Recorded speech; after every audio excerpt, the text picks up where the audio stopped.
ndini vaimukari zvimadondo ndini vaimukari zvimadondo mutumbani kereke mutumbani makandeni gumani Matembereni province Bishop Joe ndinazo zvekutenda pamberi poso hwake Mwari pakati penguva dzino ndinotenda Mwari vakanita mupostori waJesu musakana mapostori waAfrica chiro chandinotenda nekukudza pamberi poso hwake Mwari ndakanga ndisinganamati The African Apostolic Church pakukura kwangu ndakanga ndichinamata mupostori yekwaMarangi ndikatendeuka The African Apostolic Church na2013 Mwari vakati vakomwa zveAfrica ndinomutenda ngoti ndakanonokanisa ndapinda The African Apostolic Church Mwari wakandisunungura mukati mekurarama kwemhuri yangu Mwari wakandiitira tsitsi akandiitire nyasha ndakanga tiri vanhu nini nemurume wangu ndatemudza namadhimoni eurombe Mwari wakati vakomwa zveAfrica ndapinda The African Apostolic Church The African Apostolic Church wakandisunungura vana vangu ndakanga ndine vana 5 asi pa5 ipapo hapana mwana akanga achisvika form 4 vaigumira form 1 form grade 7 form 1 form 2 asi ndapinda The African Apostolic Church number 3 yemwanakomana wangu kubva ipapo kusvika pane woti 3 woti 4 woti 5 wacho vese vakaenda muform 4 vakasvika Mwari vakandisunungura pamadhimoni eurombe vakanga vasingashandi vakatanga kuona mabasa ndapinda The African Apostolic Church vakuru vacho asi uyu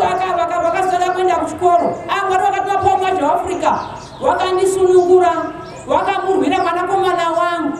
wakapinda akapedza chikoro akaenda kuuniversity pauniversity akaita degree pane zvino ari kushanda muCBZ yepagwanda ndinomutenda Mwari vakati vapomwa zveAfrica Mwari anondisunungura pakurarama kwangu zvino pari zvino mwanakomana wangu chigumisirwa changu chakafunda pamutumbani secondary Mwari vakati vapomwa zveAfrica akandiitira zvishamiso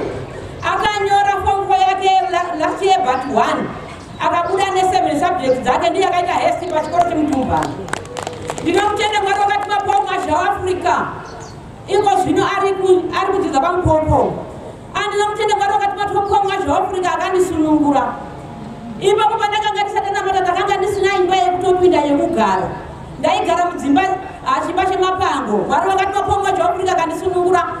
ndikavaka musha wangu ndakazovaka musha wangu unotaridzika une chimiro chinotarisika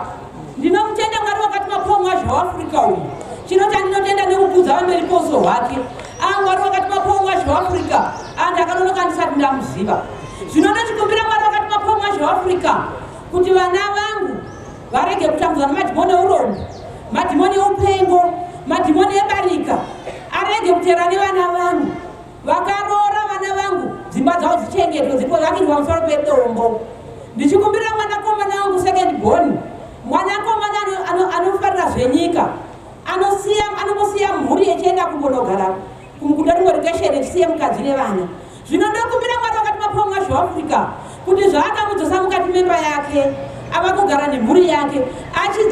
achigutsikana nemukadzi wake nemhuri yake ndozvanesa mukati meruoko rwake pakati penguva dzino kuti Mwari vakati vapomwa zveAfrica zvaanondisunungura arambe echindisunungura gore rapera Mwari vakati vapomwa zveAfrica ndakarwara kutanga musi wa25 June kusvika muna October ndichirwara apa ndakanga ndatofunga kuti ini ndafa nokuti mwe musi ndakarota coffin yao yaiswa pamberi pangu iri yewhite yakaiswa pamberi pangu ndakatanga kuti coffin yaisirwani pamberi pangu apa pakaita vanhu vatatu vakati kana uchida kupinda inini ipapo ndakatarisa ndikati asi coffin yakanaka asi ndinopinda ndiri kupinda payo ndakatanga kufuratira ndikatanga kufamba pandakatanga kufamba coffin yakatanga ichinditeerera asi yaita senge mvura iri kuerera ichingotera mashure mangu ndikafamba ndikada kuti ndipone pekuhwanda ndaipona yakudikira nepandiri zvino ndinotenda Mwari vakati vapomwa zveAfrica akandirwira pachiitiko ichi nekuti ndakazoona paita muganhu wekuganhura ini nekofini ikabva yasara ini ndikabva ndaenda rangu divi ndikabva ndapepuka zvakadaro ndikatenda Mwari vakati vapomwa zveAfrica kuti Mwari vapomwa zveAfrica apo kandimutsa akuvapi ndichitenda vatungamiri vangu mukereke yemutumbani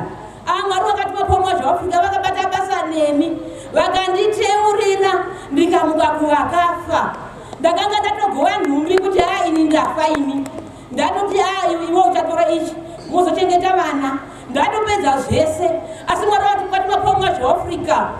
vakandirwira, vatungamiri vakandisimbisa, ndakasingakwanisi kufamba, asi vaive vachinditora pamba vachinonditeurira siku nesikati vachinamata nemi. Ndikaporeswa muzita raJesu, Mwari wakati mapomwa zveAfrica. Nanhasi ndiri mutano, ndinozvitenda nekuzvikudza pamberi poso hwake Mwari. Ndichikumbira Mwari wakati mapomwa zveAfrica kuti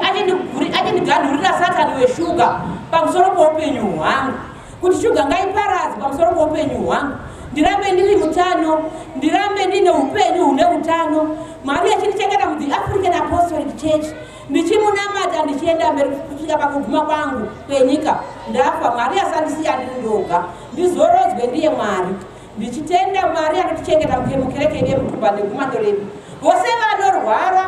nevakazvitakura, vose vasununge sembudzi, vanorwara vaporeswe muzita raJesu, Mwari wakati mapomwa zveAfrica. Vose vasisa vasati vamuziva kunaka kwavo ndotenda nekubatsirwa. Ndichikumbira Mwari wakati mapomwa zveAfrica atichengete nekutirwira. Ndichiti kudzai Jehovha, kudzai Jehovha.